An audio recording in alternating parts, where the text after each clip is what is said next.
Okay, we're ready to start the second game, which is really kind of an extension to the first one. All we're really going to do at first anyway is to add the barriers, or sort of make the barriers move.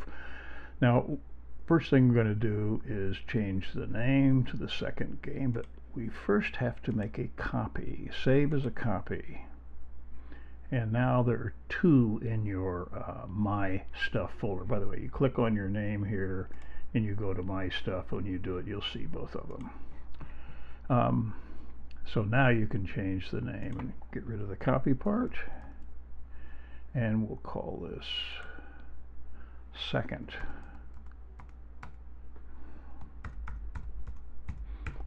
game. Okay. Now, we have to get rid of these barriers. So let's go to the stage and look at the backdrops. And we can build another blank barrier, but it's actually just as easy to take this one and click, make sure it's selected, and it is, and you're here in the editor, and just hit clear, and it's gone. And I think maybe we might, instead of saying barriers, how about clear? It could be anything, actually. Now, you have to make sure that the script is referring to the correct barrier, because now we need, it says switch backdrop to barriers. That doesn't exist anymore. That's a little bit of a bug in their system, but that's okay. Clear, and the others will be correct. So now we need to make a couple sprites, and we go to the sprite palette here, or collection, paint a new sprite. Okay, let's do it. And we go here, and you'll notice there's a, it's hard to see, there's an X here in the middle. That's the cross, that's the center. You want this to be in the center, so let's make it, and what we'll do is use a line, and let's make it make it nice and thick. And so we'll start right above here, hold the shift key down and drag this down about so. And so then let's call this the vertical barrier. So how about the barrier? Got it? Okay, now we need to make another one. So we just click it again, and we do the same thing, only let's go horizontal this time. Start about here, hold the shift key down, and then we'll paint it nice. And actually, it looks like it's a little high, and I'll tell you how you check for your sprites. See this cross up on the side here? Click that, and you see it's almost in the center, so maybe you just touch here and try to get, there we go. It's hard to get it exactly right. It moves, wiggles around, but that's okay. Close enough for jazz, as they say. Alright, hit escape, and we have two sprites. And in fact, we should have named, well, no, we'll name them here. They're sprites, remember? And so we can call this, how about, this is the horizontal, how about HBAR, just so it isn't too big. So it's a horizontal barrier, and this one we'll call V-bar. How's that for being creative? VBAR. All right.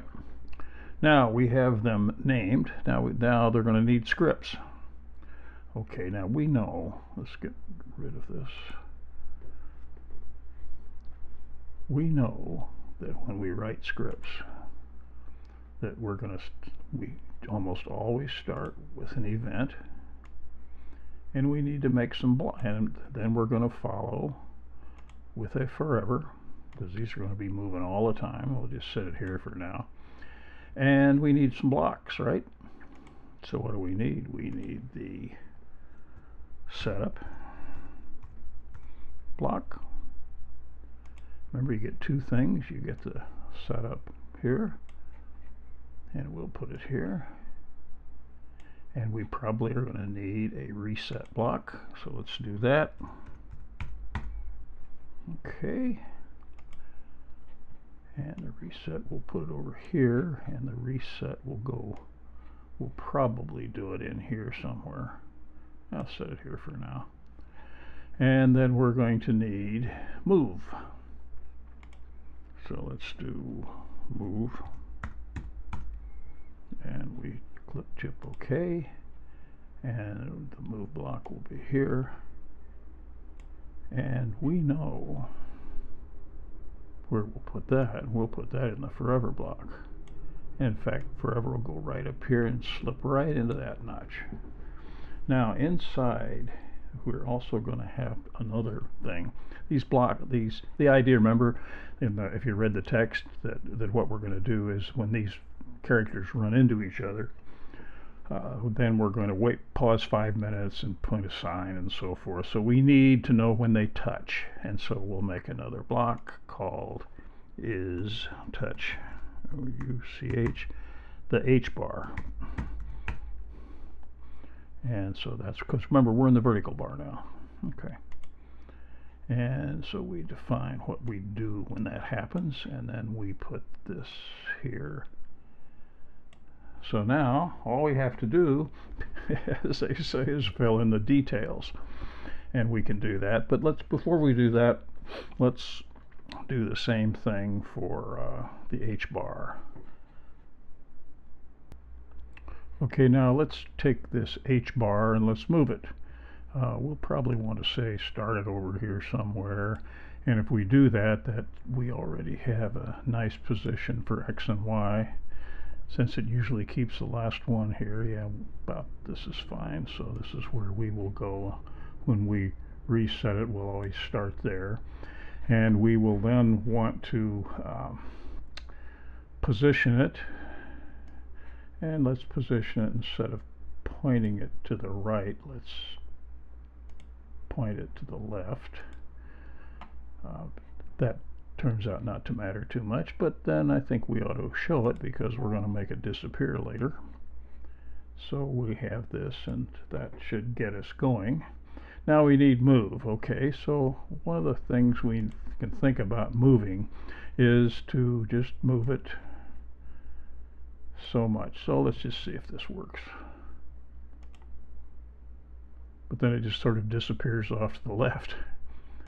So now we could use the if on edge bounce, and that works sometimes, but I want us to do it a different way this time. So I'm going to pull this move out here, and I want to reset this thing so we can see it.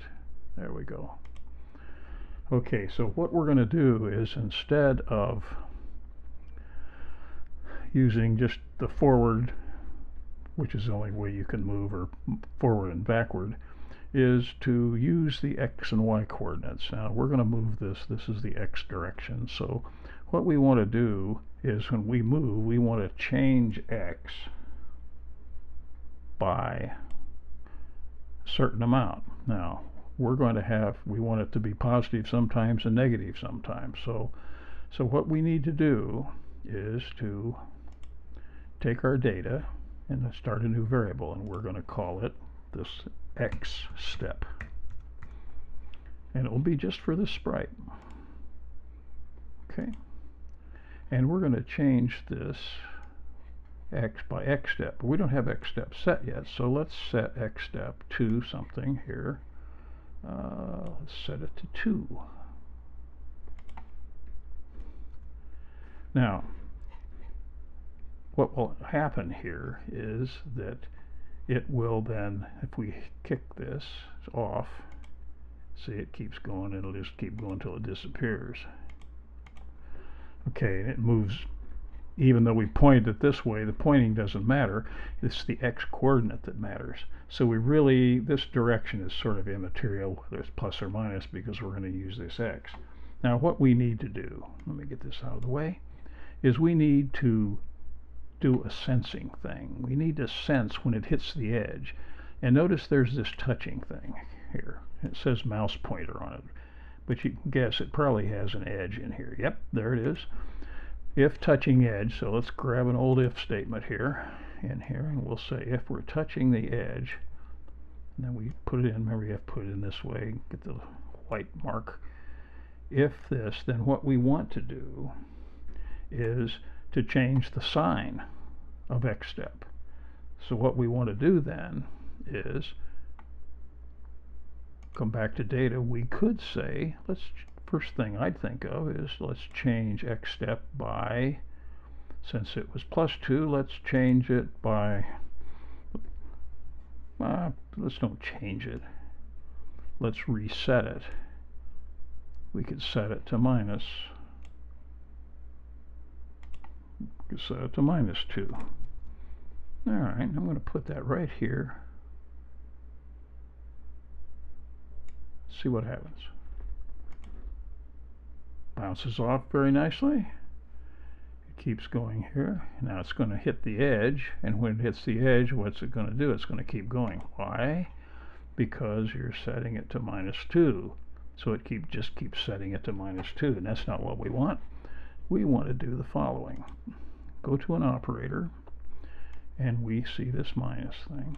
So what we want to put in here is whatever the sign of the step was, we want to change its sign. So we want to set the sign to 0 minus this. This is kind of crude, but that's the only way you can do it in Scratch. Now let's see what happens. We start, bounce. It should keep on going. It's going very slowly, but it will bounce when it hits here. It changes the sign again. In fact, if you look at the worst bar, look at X step. X step is 2. Now, boom, it's now -2. See, right here. Now, when you hit the other side, it will be it'll come back to +2. It keeps on going. Pretty cool. Okay, so we now can control that nicely. Let's stop now. In the next video, we will take care of the V bar.